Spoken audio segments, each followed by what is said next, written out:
Night dosa ஊற்றலான்னு நினச்சிட்டு இருந்தேன் டிஃபனுக்கு. பார்த்தா மாவு ரொம்ப கம்மியாக இருக்கு. இது நம்ம 4 பேருக்கு பத்தாது, என்ன பண்ணலாம்? அதனால என்னம்மா, சாயங்காலம் இந்த சக்கரவள்ளி கிழங்கு வாங்கிட்டு வந்து வச்சுருக்கிறீங்க, யாரும் சாப்பிடவும் மாட்டேன்னு வீணாக போய்கிட்டு இருக்கு. அதை வச்சு இன்னைக்கு சக்கரவள்ளி கிழங்கு தோசையாக செஞ்சிடலாம். சக்கரவள்ளி கிழங்குல தோசையா? செய்யலாம்மா, சீசனபிள் பொருள் இல்லையா அது. இப்போதான் புதுசாக சக்கரவள்ளி கிழங்கு சாப்பிட்டா கேன்சர் வராதுங்கிறதெல்லாம் சொல்லி சொல்லி செய்கிறாங்க. நீங்கள் பிள்ளைங்க கிழங்கா திங்காததுக்கு நான் தோசையாக செஞ்சிடலாம். எடுமா. ஓகே, செய்வோம். இந்த பீலரில் இந்த கிழங்கெல்லாம் நீங்கள் எதாவது இது மாதிரி நல்லா அந்த தோல் வர்ற மாதிரி சீவிக்கோங்க. நான் இப்போ எல்லா கிழங்கையும் சீவி தண்ணி போட்டு கழுவி இங்கே எடுத்து வச்சுருக்கிறேன். இந்த கிழங்குல உங்களுக்கு செஞ்சு காமிக்கிறேன். இப்போ இதையும் என்ன பண்ணுறோன்னா, இந்த கிழங்கை வந்து உங்களுக்கு துண்டு துண்டாக நறுக்கிறத விட இப்படி பீலரில் சீவினீங்கன்னாக்கா வந்துடும். எல்லாத்தையும் மொத்தமும் சீவி மிக்சியில் போட்டு அரைச்சி அந்த மாவோடு சேர்த்துற போகிறோம். அவ்வளோதான் நம்ம செய்கிறது. இதில் எதுவும் எக்ஸ்ட்ரா வேலை எதுவுமே இல்லை.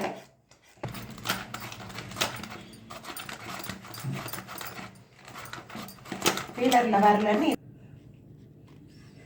சக்கரவள்ளி கிழங்கெல்லாம் சீவியாச்சு. நமக்கு உங்களுக்கு எது வருதோ, பீலரில் வந்தாலும் சரி, இது மாதிரி வந்தாலும் சரி, அதை மிக்சியில் அரைப்படுறதுக்காக பொடி பண்ணிக்கிறோம். இல்லை இது ரெண்டுமே எங்களுக்கு வராது இல்லைன்னீங்கன்னா அருவாமனையிலையோ கத்தியிலையோ பொடி பொடியாக கட் பண்ணிக்கிட்டாலும் சரி. இதெல்லாம் மிக்சி ஜாருக்கு போட்டு ஒரு ட்ரில்லு தான், இது ரொம்ப நேரம் ஓட்ட தேவையில்லை. எல்லாமே ஒரு ஸ்டெர் கொடுத்தாக்கவே உங்களுக்கு மசிஞ்சிடும்.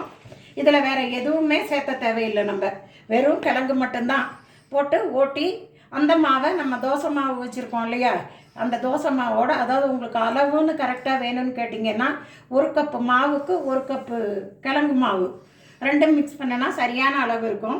இது நான் ஒரு உத்தேசமான, இது தாராளமாக 5 பேர் சாப்பிடக்கூடிய அளவுக்கு இந்த மாவுக்கு இதை சேர்த்துருக்குறேன் நான்.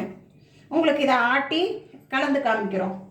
இந்த மிக்சி ஜார் சுற்றுற அளவுக்கு அந்த கிழங்குல தேவையான அளவு தண்ணி சேர்த்துக்கோங்க. இல்லைன்னா மிக்சி ஜார் சுற்றாத கெட்டு போயிடும். அம்மா பாருங்கதா, நல்லா மாவாட்டம் வந்துருச்சு. இப்போ இந்த மாவை இந்த தோசை மாவோடு நம்ம மிக்ஸ் பண்ணுறோம். அவ்வளோதான். மிக்ஸ் பண்ணி இதில் கொஞ்சோண்டு ஜாரில் கொஞ்சமாக தண்ணி விட்டு, இந்த மிக்சி ஜாரில் கொஞ்சமாக தண்ணி கொஞ்சமாக விடுங்க, போதும். விட்டு அந்த தண்ணியும் இதோட சேர்த்துடுங்க. அவ்வளோதான். இந்த அரைச்ச கிழங்குக்கான உப்பு எவ்வளோ தேவையோ, அதிகமாக உப்பு போட்டுறாதீங்க. இந்த கிழங்குக்கு எவ்வளோ உப்பு தேவையோ அந்த அளவு உப்பு மட்டும் இது கூட சேர்த்துங்க. 5-6 பேத்துக்கே தாராளமாக வரும் இந்த மாவு. நான் தான் இவ்வளோ உப்பு சேர்த்துறேன். நீங்கள் உங்களுக்கு தேவையான அளவு உப்பு சேர்த்துங்க. அவ்வளோதாங்க. ரெண்டும் ஒன்று சேர்கிற மாதிரி, அரிசி மாவும் உளுந்த மாவும் ஒன்றா கலக்குவோம் இல்லையா, அது மாதிரி இந்த கிழங்கு மாவும் தோசை மாவும் ஒன்றா கலக்கிற மாதிரி கலக்கிக்கோங்க.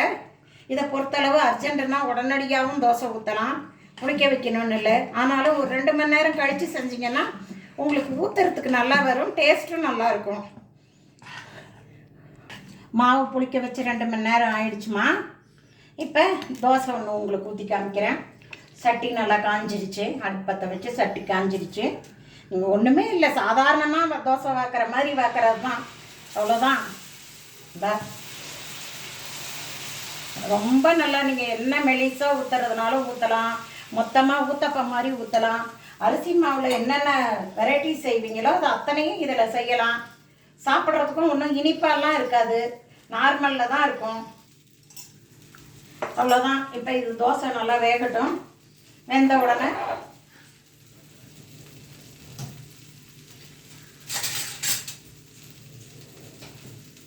பார்த்தீங்களா, வெந்த தோசையை திருப்பி போட்டாச்சு.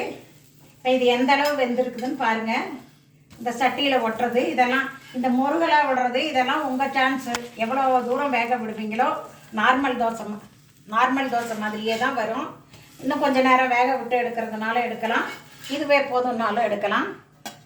இது பார்த்தா ரொம்ப நார்மல் தோசை மாதிரியே தான் இருக்குது, எந்த வித்தியாசமும் தெரியல. பார்க்குறதுல இல்லை, டேஸ்ட் பண்ணி பாருமா. டேஸ்ட் பண்ணால் வித்தியாசம் கண்டிப்பாக தெரியும். நல்லா சூப்பராக இருக்குங்க. நல்லா ஒரு ரொம்ப சாஃப்டாக இருக்குது.